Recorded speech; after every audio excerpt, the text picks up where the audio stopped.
மச்சி வைத்தியம்.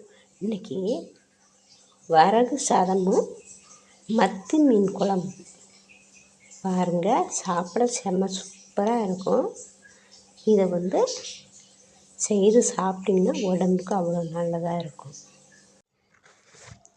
மீனை நல்லா சுத்தமாக கழுவிடுங்க. பிறகு கொஞ்சம் மஞ்சத்தூள், உப்பு, மிளகாத்தூள் 3 போட்டு நல்லா குலுக்கி வச்சுருங்க. முதல்ல கழுவும்போது மஞ்சத்தூள் போட்டு கழுவிடணும், உப்பு போட்டு கழுவணும்.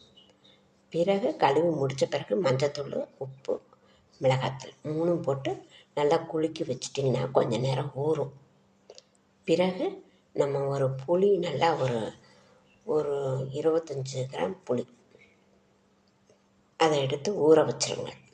ஊற வச்சுட்டு அதை நல்லா ஊறின பிறகு கரைச்சி அதை வச்சுக்கோங்க. பிறகு தக்காளி ஒரு 5 எடுத்து நல்லா மிக்சியில் போட்டு அடித்து வச்சுக்கோங்க.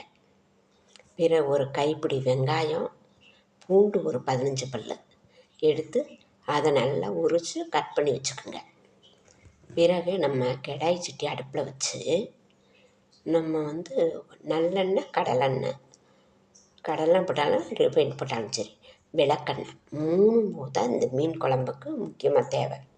போட்டு ஊற்றி வெந்தயம், கடுகு, சீரகம் போட்டு நல்லா போட்டு தாளிச்சிடணும்.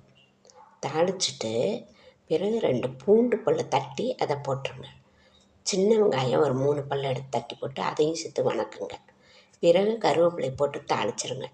தாளித்து இந்த வெங்காயம், பூண்டு எல்லாம் போட்டு வணக்குங்க.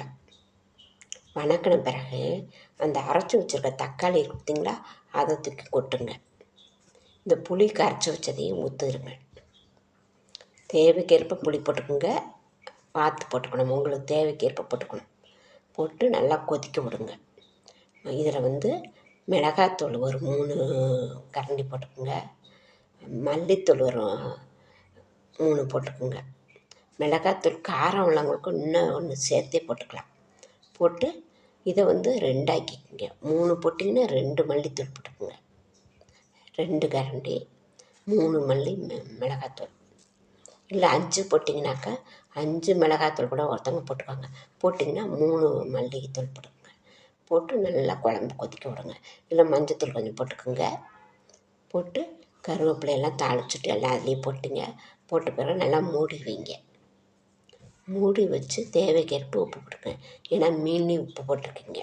போட்டு நல்லா மூடி வச்சுக்கோங்க. மூடி வச்சு கொதி வரையில் அந்த மீனை தூக்கி போடுங்க. போட்டவுடனே அப்படியே நல்லா ஒரு 5 நிமிஷம் 10 நிமிஷம் அப்படியே கொதி நல்லா வந்தோடனே மீன் எல்லாம் மேலே மிதக்க ஆரம்பிக்கும்.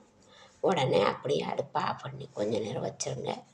எடுத்து சர்வ் பண்ணிங்கன்னா செம்ம சூப்பராக இருக்கும். இதுதான் வாடை இல்லாமல் மீன் குழம்பு. இதுவும் இந்த வரகரிசி சாப்பாட்டுக்கும் செம்ம சூப்பராக இருக்கும்.